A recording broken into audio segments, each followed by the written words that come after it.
about precision dermatology, how to choose the right treatment for the right patient, the right parameters. And let's start with Dr. Cartier, talking and discussing the topic from blind injection to reactive and proactive one. No. Can I have the full screen, please? Okay, and show. No, not so bad.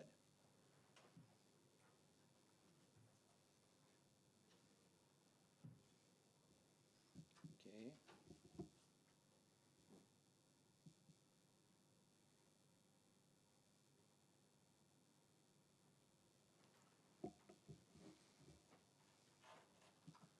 Okay, thank you.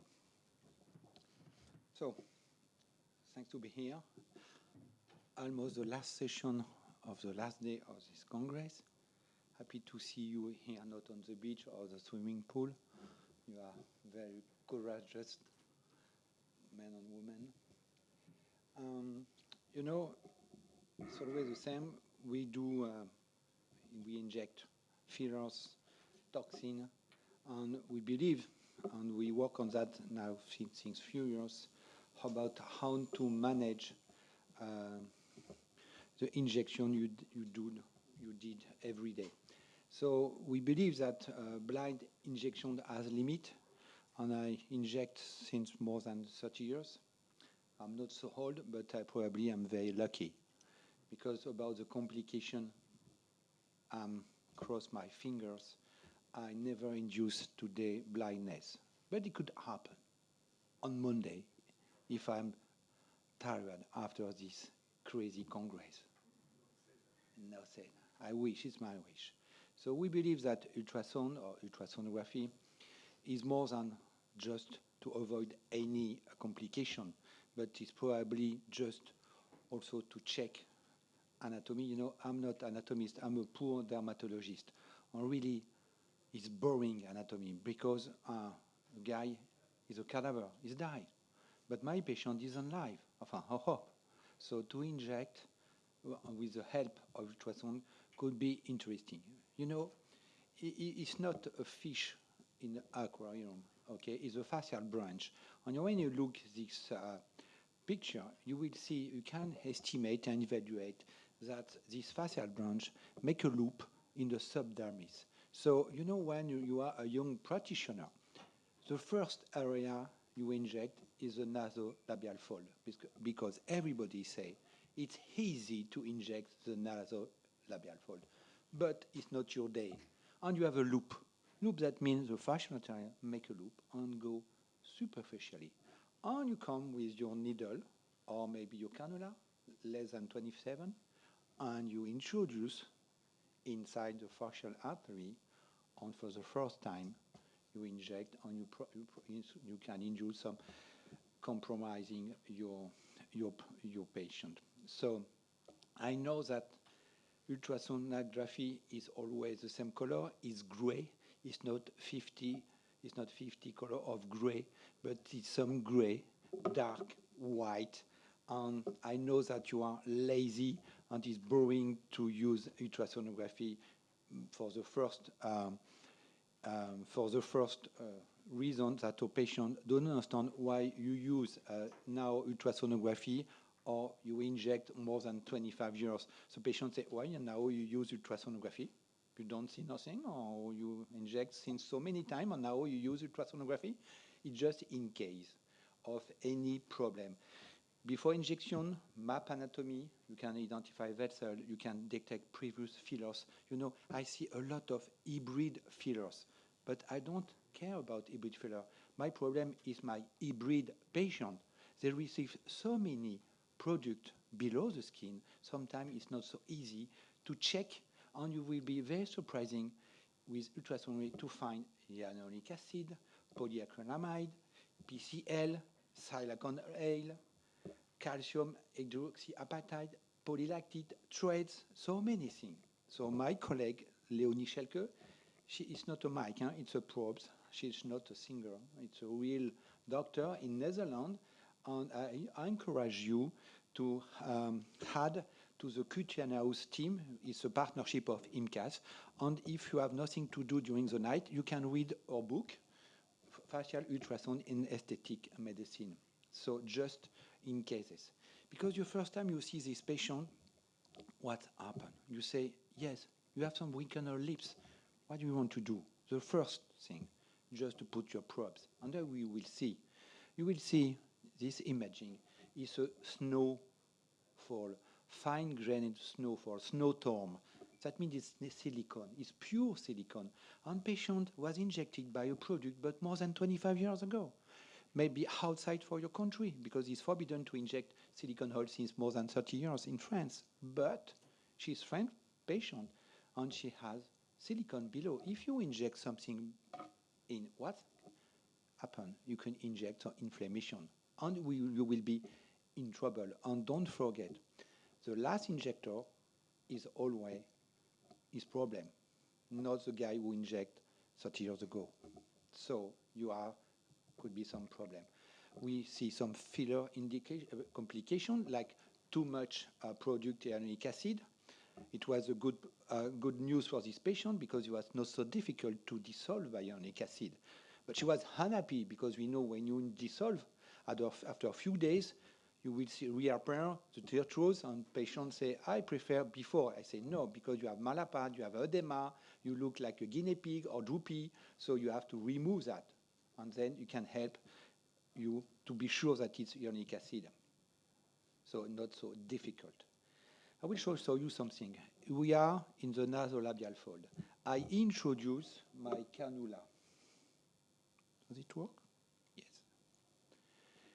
You see my cannula. Here is a piriform space where I want to make a deposit of hyaluronic acid. And here is a facial branch.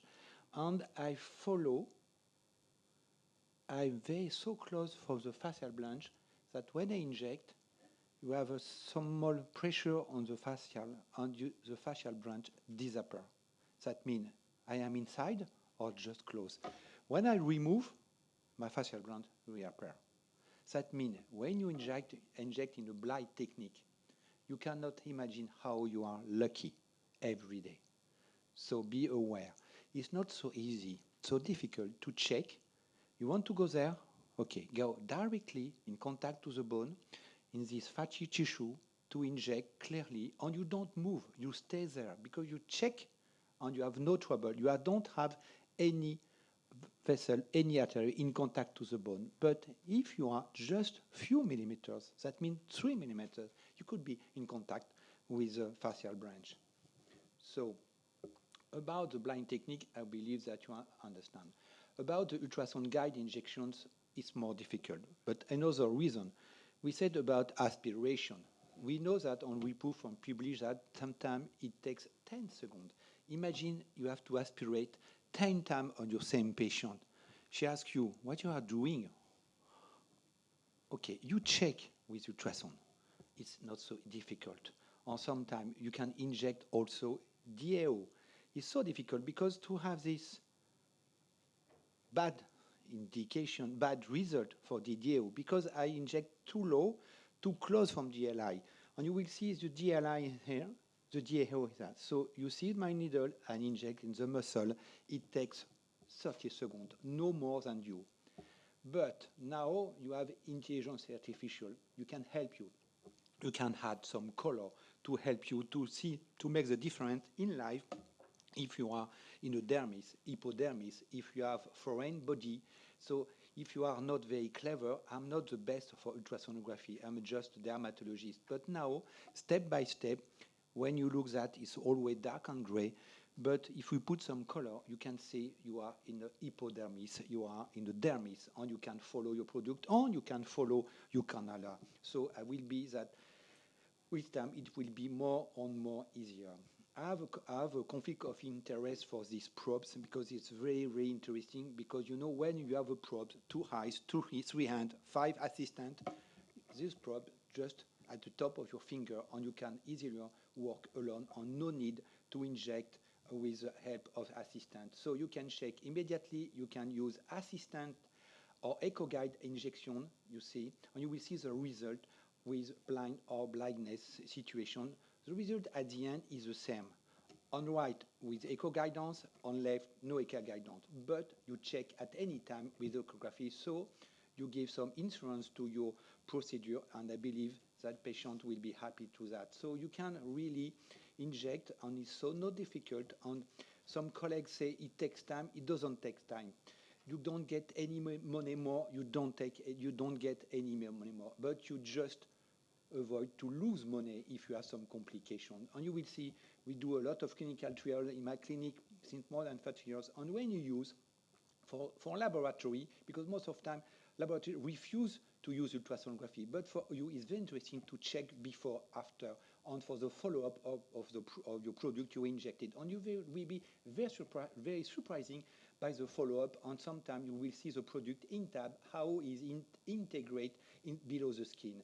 So really, it's not a challenge. For me, it's not the future, it's a present. So I encourage you to use ultrasonography in a daily practice, but with a new device, a new procedure with intelligent artificial, it will be really a new step for you. So it's in a routine. I encourage you to adopt ultrasonography for you and for your future.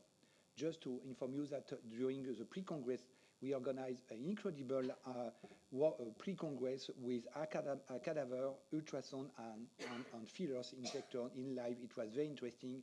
We will be there next year for the same pre-congress at the same time. So, thank you. Thank you, Hugues, for your excellent presentation. I totally agree that ultrasound-guided injections help us in a daily practice to visualize our anatomy and to predict and to foresee our filler deposits. But with AI, we will increase the accuracy, the consistency, and it will make things easier for us. Thank you very much. So now we will go for Dr. Shen Grace. She will be talking about AI combined to marketing for digital influence and intimate, aesthetic, and sexual care. Thank you. Hi, sorry. Thank you for the introduction. I'm Dr. Grace from Taiwan. Okay. So for the next part, I'll be sharing on the topic of opening conversations before consultation and how it is playing its role in digital influence, how it affects intimate aesthetics and the sexual care itself. So hello once again, I'm Dr. Grace from Taiwan. I'm a gynecologist, and on the bottom, a little background about myself, and that's a QR code to my social media. So for those of you that would like to stay connected, feel free to do so. And okay, for a lot of faces that I'm not quite familiar with, who am I? I'm a doctor, I'm a gynecologist. I'm also a mother of two. I'm a psychologist. All the characters that I do throughout my daily work is what I am. But another interesting journey is also I'm an influencer and a content creator. And that was a very interesting journey that started off when there was COVID. So it started off when the world has started to change. People started interacting differently. Why? Because we can't connect face to face. So there were no consultations, no communications through and through. So what started to work out? Online communication. So people are starting conversations online behind keyboards. And for me, it was an application called Clubhouse. So it connected. And what that brought to me was that it brought me a message that really, really rung a bell. Because why? Through every consultation, we pass our message on to one patient. But through a conversation, it can make a difference for thousands. So I started making all these clips and videos, trying to purvey what I try to say to my patients every day. But online, you realize it is borderless, no time frame, no restrictions. And everybody was safe and they felt comfortable talking to, even not face to face, but it was a new trend. It was a new connection that people started to have. So through these connections, we start to see what? People are opening up more. And what does this do to us? Even have line communities, so on and so forth. So above all of these, what does this bring for us? We bring more connection. Because do any of you guys know? Because over 70 to 80% of females have had some intimate problems, whether it be physical, emotional, it could be even psychological. But do you know what? Less than a third of these patients come into your room or come seeking for help. But why? Because they're not equally informed with information. So what does social media do for them? it changed the world. So what has changed? People have changed. Patients changed. Women changed. Their minds opened up. It is the new trend. It's a new culture. It's the new thing that is flowing in. So what caused this shift? Rising of empowerment. Women are no longer just taking answers for an answer. They want more. They want answers to their problems. They don't want somebody giving them, telling them what to do. They want what? They want a partner. They want guidance. They want somebody to help them through their questions, but not tell them what to do. So woman empowerment is a huge role that caused this change. So what about demands? People are not coming in with problems saying, I'm broken. People with female sexual dysfunction or discomfort through sexual intercourse, are they broken? No, they're not broken. They just want more. They want to optimize themselves. They want to self-center themselves. It is no longer what the doctor wants for us. It's more patient-centered. So they come in already doing some homework online, perhaps Googling, AI, ChatGPT, they have answers. So they come in, they tell you, Dr. Grace, I would like to know specific problems, specific answers to my problems. Not what you're telling me, what you're selling me, but I want answers. So patients are becoming more educated. So what do we give our patients? We give them permission to ask questions. Language, the language we both speak. No longer throwing big words at them, big terminology they probably don't even know. They need to Google it online. And then there's proof, evidence that people are making changes. There are people with similar problems coming in and they feel like they're changing and they feel safe, most importantly. And then there's hope. There's always a need for hope. Any curriculum, any department you're in, patients are in need of hope. There is a better change. There is a change somewhere in the clouds that may make it a little different, even just a little bit. So we have to keep in mind, digital influence isn't here to replace consultation or replace us as physicians, but is acting like a bridge. It bridges us to our patients. So every consultation goes a little bit deeper. We spend more time listening to our patients' problems, not trying to educate them what is right and what is wrong, but we're getting into the really tiny details that's causing problems for these patients. So if you guys forget everything I say today, one major thing you should always keep in mind, consultations starts before consultations. What does that mean? I have patients coming in telling me, oh, Dr. Grace, I've seen your videos. I saw these stuff you said online. I have none of those, so I think I fall in this category. It's really cute and really fun when your patients come in like little fans. They're like, oh my God, I've seen you. Oh, it's like seeing somebody online on TV. It's very exciting, but that breaks the ice right away. Can you imagine in the past, patients come in your room, you spend like the first 3 to 5 minutes trying to tell them, hi, I'm Dr. Grace, what's your problem? And then there's a moment of silence, and the patient looks at you, you're like, what's your problem? I'm sick. Anything else? So all that time goes in to digging through problems. But from now, patients know you. Aside from not knowing your patients' names, they pretty much know everything about you, even down to the things you show them, like how many kids you have. My patients come in telling me, oh, I know you have a son and a daughter. So what does this tell us? It shortens the communication route. So in the past, consultation has always been the crucial key to every treatment. But have you noticed in this circle here, consultation is actually midway. Why? Because patients have awareness first because they Google you online. Because I'm sure all of you sitting here today, if you want to, your first time in Thailand or perhaps the first couple of times, let's say you want to go massage later. What would you do? You pull up your ChatGPT, massage in Bangkok, near 50 meters away. And then they give you answers, right? So you have an awareness. So when you get there, like, I checked you up on Google, and I think you look pretty familiar to me. So that brings patients closer before they even get close to you. So that cuts down a lot of communication, a lot of time wasted. And with that in mind, what are we sticking to? All the contents I create for these viewers are based on these 3 pillars because they're evidence-based, they're consistent. When they come in here, listen to your videos, they're all about the same information. Evidence-based. People have hopes. You have cases, stories. It's fun when I see my patients sitting outside in the waiting room and then perhaps they run into each other and a little chit chat like, oh my God, oh, you have the problem too? Oh my God, I thought I was all alone.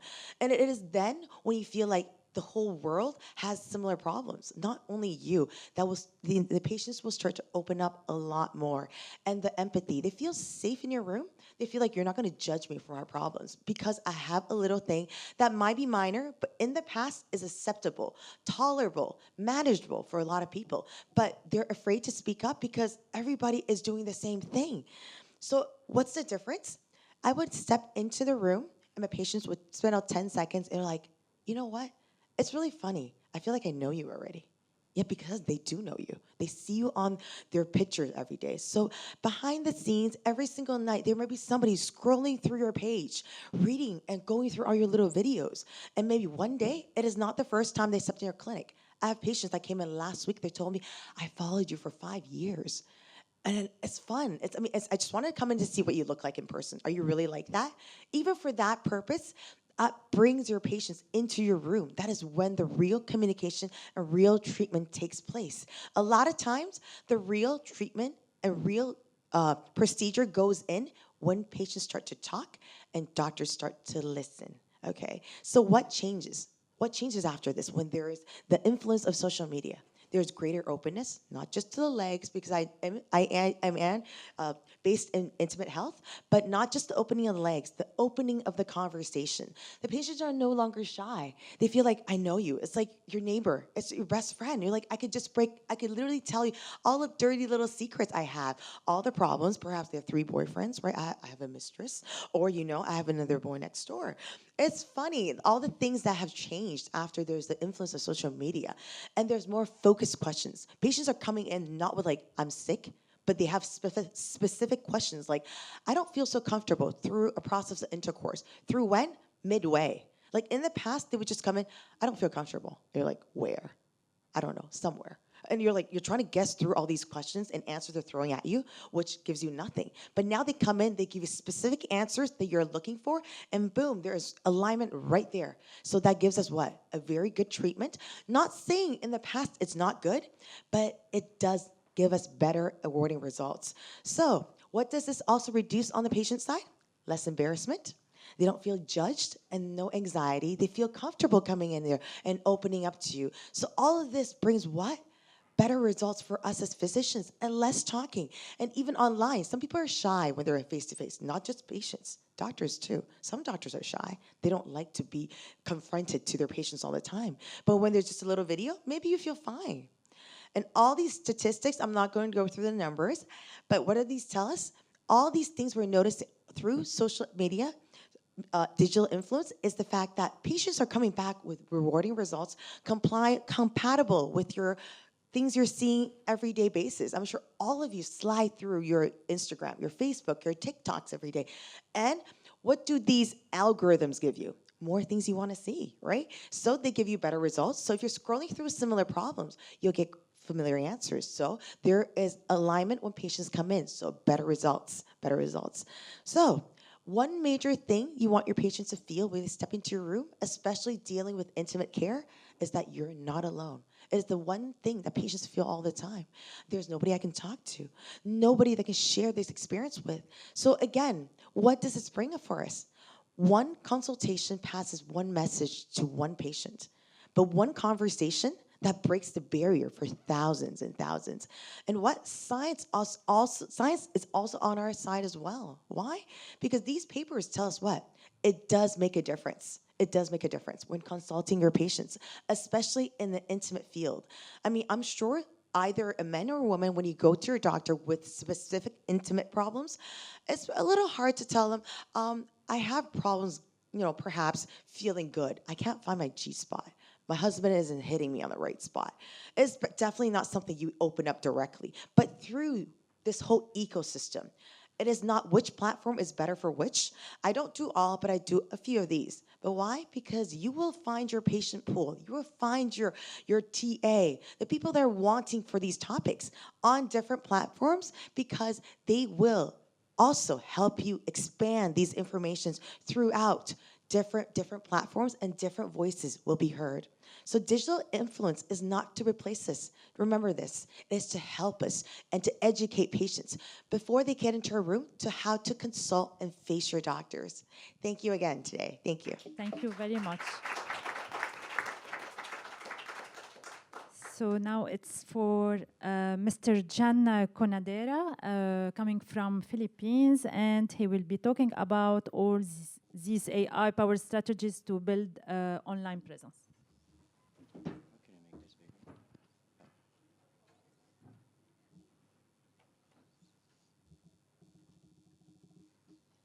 Mabuhay and good afternoon. And I am very proud that we have a very big audience right now. I'm surprised for a Sunday. Please give yourself a big round of applause. Great presentation, Doctor. Okay, so I'm discussing about AI Advantage, the AI strategies to build an ignorable online presence. I'm John Pinadera. I'm a graduate of Information and Technology with a strong background for art directing and creative director. I have 2 clinics in the Philippines, Lift Aesthetic Clinic, and I'm also a distributor of Aptos Threads in the Philippines for 4 years.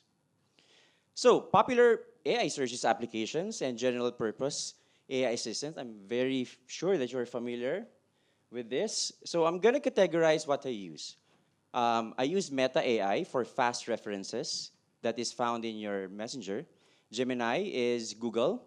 That is good for restaurant recommendations, travel, and if you want locations. And Claude is the more, I would say, intelligent AI. I do research, can do presentations and research for Excel, and does a lot of things. Copilot is Microsoft. I don't use that. ChatGPT, no. And that's it. Okay, so we're going to have a short activity. Everyone, please hold their phones. Please take out your phones. Everyone, phone. Doctor, phone. Yes. Please hold your phone, okay? And then you open your app with this application.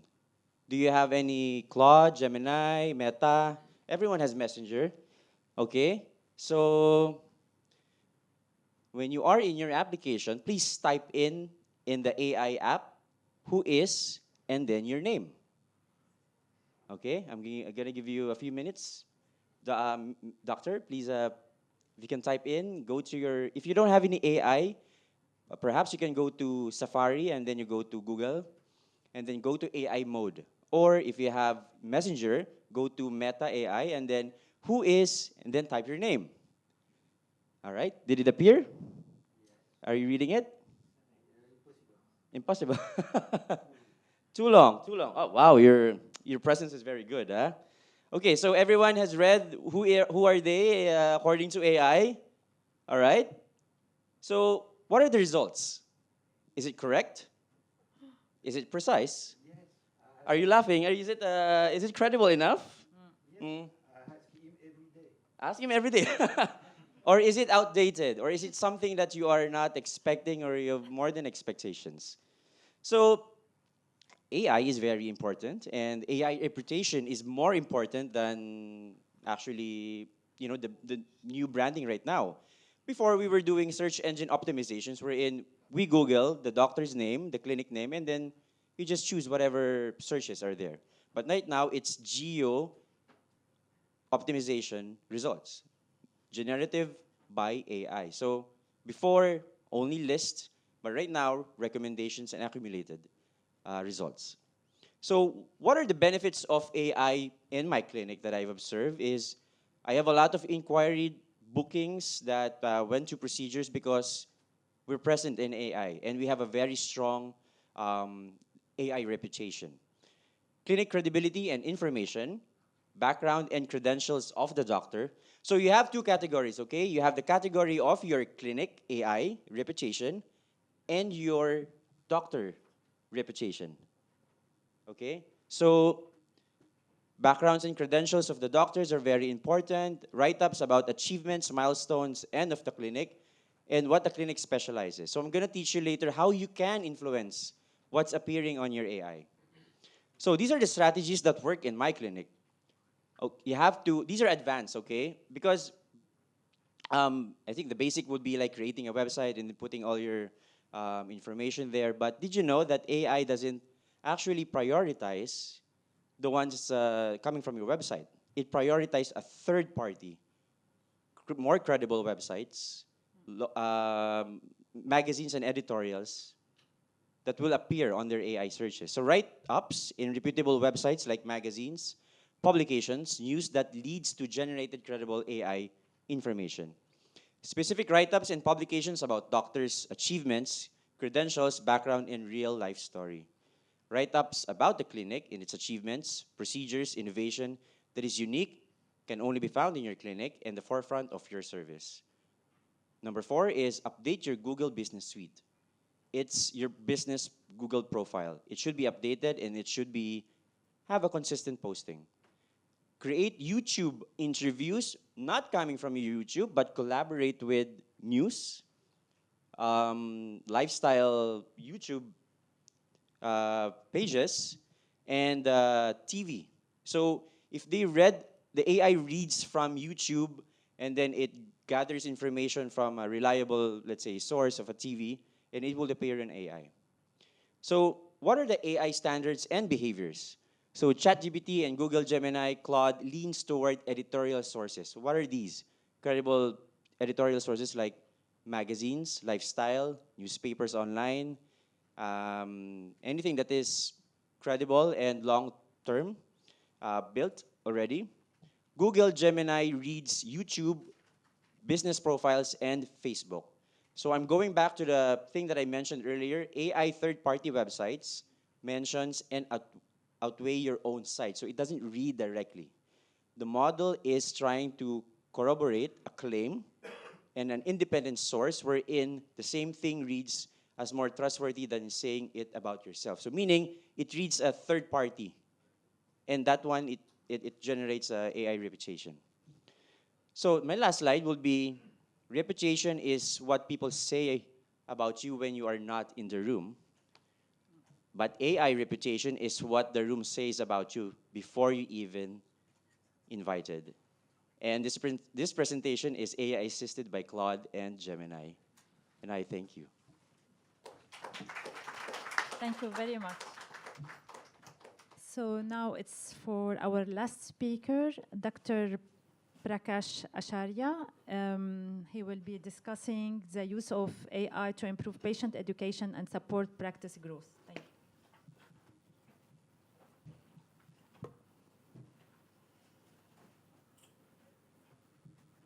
Thank you. Those were 3 wonderful presentations. In our daily aesthetic practice, we repeatedly answer the same questions. What causes melasma, how to use the sunscreen, post-procedure care, or skin barrier damage, and so on. What if this information was much easier to deliver in a more effective way and it could reach more audience? Today, I'm going to show you how AI can be simply, easily implemented to create engaging reels, carousel posts, and doodles with no technical expertise required. Hello everyone, I'm Dr. Prakash Acharya, dermatologist from Nepal. My interest in AI is not new. I published few papers many years back in reputed journals regarding the implementation of AI in dermatology. And with that background, let me get started. Like Dr. Grace rightfully said, patients these days do not wait for our consultations. They have their own set of expectations from what they see on the screen. They watch their influencers getting new skincare products, they watch them trying new procedures, and they set their expectations based on that before they even reach for us for our consultations. So the question is not whether the social media influences people. It really does. The real question is, are we as clinicians, are we ready to engage in that educational process through the social media? However, most of us are limited by the time required, the technical expertise, and even the money required to produce such content. That's where the AI comes in, and that's what we are going to see today. So let me start with a real clinical example. Most of the patients coming to our clinics often ask the same question, like, why is my skin getting darker despite using the sunscreen? This was also one of the frequently asked questions at my clinic in Kathmandu. So we decided to convert it into a reel. I don't know if you can hear the audio, but it's in Nepali anyways.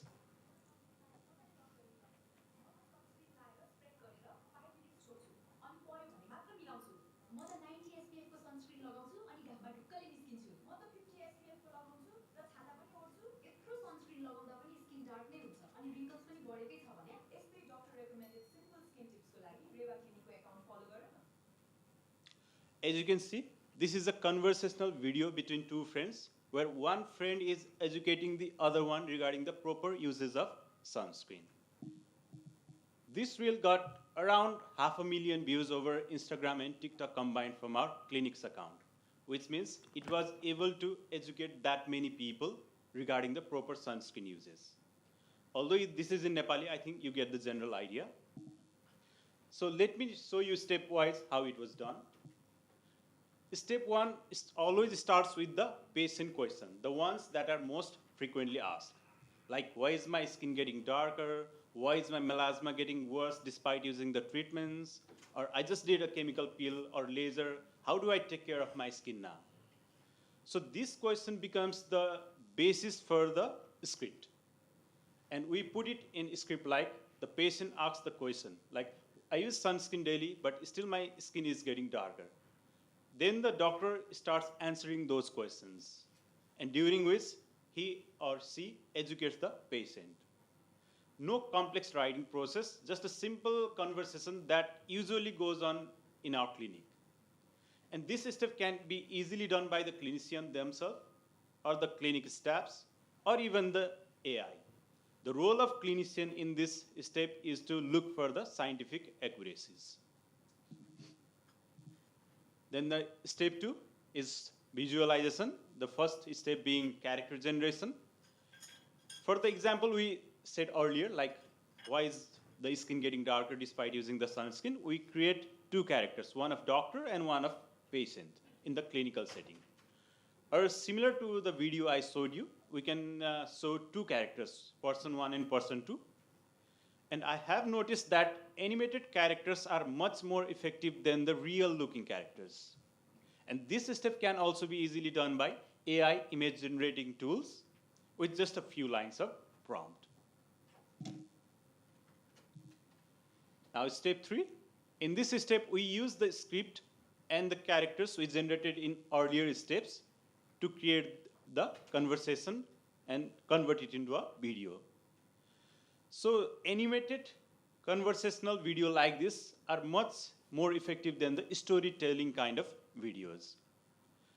So this step can also be done by the AI video generating tools with just a few lines of prompt, and it should include what the characters say exactly, which goes according to the script, and what tone they use. And after generating the video, the role of clinician is to again check for the medical accuracies and trim some parts. So this framework is not limited to just creating conversational videos. Like I saw some wonderful examples before this presentation as well. This framework can also be used to create animated carousel posts like this, or doodle videos like this. Can you turn up the volume? Water holding them together, those are ceramides, natural fats your skin already makes. But UV rays, harsh cleansers, and aging slowly strip ceramides away, and the wall starts to crack. A cracked barrier loses moisture fast and lets in irritants, causing redness, sensitivity, and breakouts. Ceramide-based products work by refilling what's been lost, rebuilding that barrier so it can do its job again. Stronger barrier, more moisture, calmer, healthier skin. Look for ceramides on your skincare label. It's one of the best things you can do for your skin. So even this beautiful audio was generated by AI. Another exciting part of this framework is that a single topic can be made into multiple content type. For example, a topic like skin barrier damage can be converted into an animated reel, a doodle illustration, or carousel post. Now let me talk about real-world implementation of this framework at our clinic, Reva Skin Clinic in Kathmandu, Nepal. One of the example is presented here. One of the most asked questions at our clinic by the patients when they got confused was like, how do I apply serum products like sunscreen, moisturizer? You have given me so many products, how do I apply them? So this was also one of the frequently asked questions to even to the clinic staffs. So we decided to convert it into a reel, which explained how serums, moisturizers, creams are properly applied. Another example, this framework can also be used to explain more complex type of explanations. For example, melasma is one of the most distressing skin disorder among females in Nepal. And many people affected by this disorder do not realize the role of heat or sleep disturbances in their disorder. So this framework can be easily utilized to explain those less common causes to the people. And this will be beneficial for even those patients who cannot afford to come to the clinic. Another example, a patient has just done a laser or microneedling, and one very wonderful thing we can do with this framework is like we can create an infographics regarding the post-procedure care and what they should expect for the next few days after the procedure. We can create the infographics using AI, and we can just send it to their WhatsApp. So these are few important things I have listed here based on my own experience. So local language, like I showed you in video, which was in Nepali. I have experimented both English and Nepali reels, and Nepali reels perform much better. And another 30 seconds video usually perform better. And animated characters over real looking characters, like I said previously. Now ending my presentation, the first step always starts with the patient question, which becomes the basis for the script we create. And then the next step is visualization, where we generate the characters and make those characters speak or act according to the script. Then the last step, after the video is generated, we review for scientific accuracies, trim certain parts, and then we can publish it. So the future is not AI versus dermatologist. It is AI-empowered dermatologist who can communicate better. Thank you. Thank you very much for all these amazing presentations that give us a comprehensive overview about all that we can use based on AI in our practice. So now it's time for the Q&A session. Do you have some questions for all the speakers? Good afternoon. This can be answered by Dr. Grace, Sir John Raymond, or Dr. Prakash. When does it become, we amplify the expertise or just become the compensation of the lack of it? When does content creation becomes educational, and I have nothing against entertainment, but it becomes more of the entertainment? How do you draw the line, or how do you also measure your success on content, whether it's views or followers or that patient outcome? Well, this is a very good question. So if some of you actually swipe my QR code, you see my social media, I'm actually doing some fun stuff because it is actually the image that you want to give to your patients. So there are times where I'm with my kids, I'm on a daily basis. I'm sure all of you guys, all physicians, when you take off your coat, you're just like everybody else. You joke around with your friends, you get drunk, you fall on the floor, you trip on things. We're just ordinary people. So it is the real you that the patient wants to see.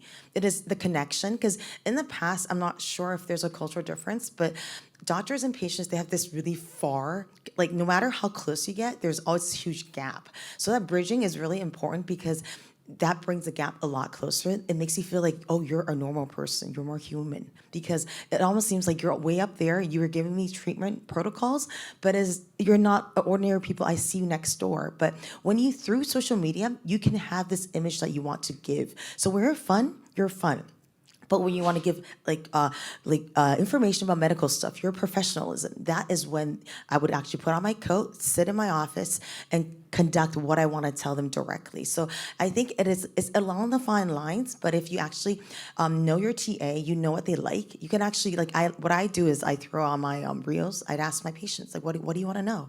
Like, a lot of times you get answers, you'd be surprised. They want to ask you, like, the most common questions, like, how many times do I wash my private areas? You're like, what? Don't you just shower yourself one time? No, there are women, they wash themselves 10 times a day.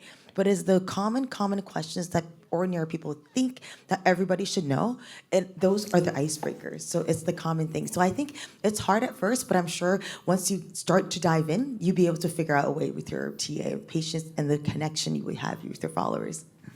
I would definitely agree about the connection, but I think it depends also on your goal, on how you want to be the brand. If you're a serious doctor who wants to give expertise, who wants to give your talks, wants to share your knowledge and opinion about like safety and anatomy, and then be it. Because your branding is very serious, but you can also have like fun, would say connection and human. Post about your favorite travels, your fashion, and that can give you a very, very interesting social media reputation.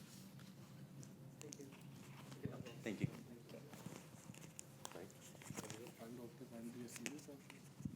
Of course, can be both. I have to go because I have something to share. Sure. Thank you so much. Thank you.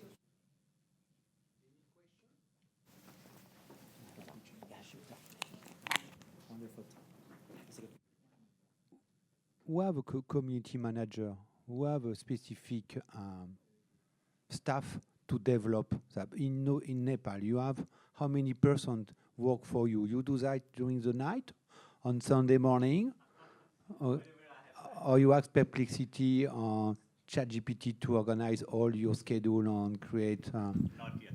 Not yet. Not yet. It can be done like within the reel I created. It was done within 1 hour, I think. 1 hour. 1 hour. Okay. So it's not that hard. How many? Sorry. You are doctor. Yes. You work alone.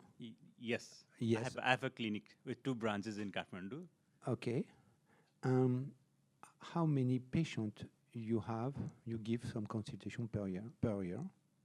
Sorry, the number of patients I see daily, Yes. you mean? Yeah, around 30, 40. 40,000. No, 30 to 40 patients per day. Okay. Per day. I give the double. On per year? Sorry?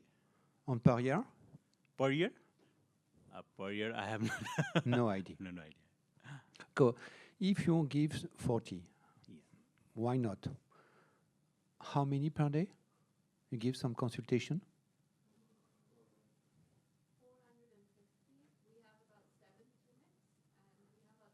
No. Oh, yeah, alone. Alone. Yeah. No, I don't see patients myself. Okay. I'm the one who's managing those 7 clinics. Okay, you are manager. Yeah. And you manager? Yes. You mean a day, per day, or? Yes. Per day, roughly, well, it depends, because I do consultations for like at least 40 to an hour. So roughly 6 to 8 patients a day, but I work 4 to 5 days a week. So yeah, and roughly about 40, 50 patients a day, and yeah, surgery in between. Okay. And you? 20. Okay. You see the diversity of the where you are, in which country, if you have manager, community manager, staff. Okay. It's interesting because we know that we have to be in. Probably in the future it will do alone without my help. Nothing to do and to go to play golf. Okay, maybe to have time.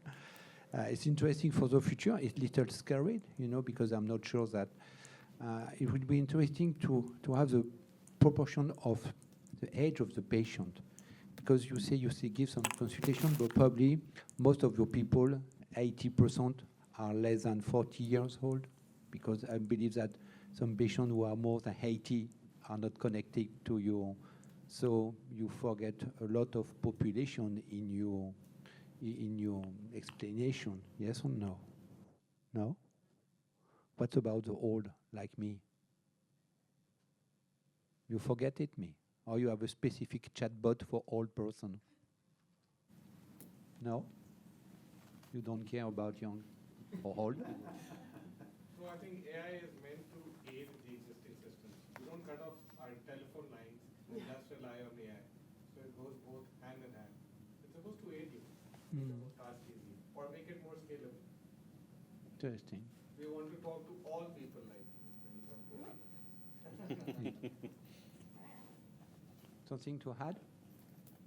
Everything is okay? You are some to be happy with this session. Interesting from Nepal. Interesting. Very good presentation. You are very clever. Are you real? Are you real, or you are humanoid, or you are real? Are you I'm married, yes. from Taiwan? Yes, Taiwan. Okay, interesting. Where you come from? Hawaii. Me? Pakistan. Pakistan. Japan. Philippines. Où? Bulgaria. Philippines. Japan. Malaysia. Wow, it's a worldwide session. Wow, very interesting. From France. Yes. Well, it's easy to recognize our French accent. Okay, thanks. No, nothing to add. I wish you many things for the future. Maybe in China, or maybe in Paris next year, or everywhere, or maybe on website. How many followers you have? On Instagram, almost 10,000. How many followers you have? Follower? On social media. So, okay, very little, but you work on. Me? Yeah. I have 147,000. In China, how many? Philippines. Philippines. 160,000. Okay. Very interesting. And you? 13,000. Okay, 20 million. Nobody knows me. Okay, that's it. Thank you. Thank you. Thank you very much.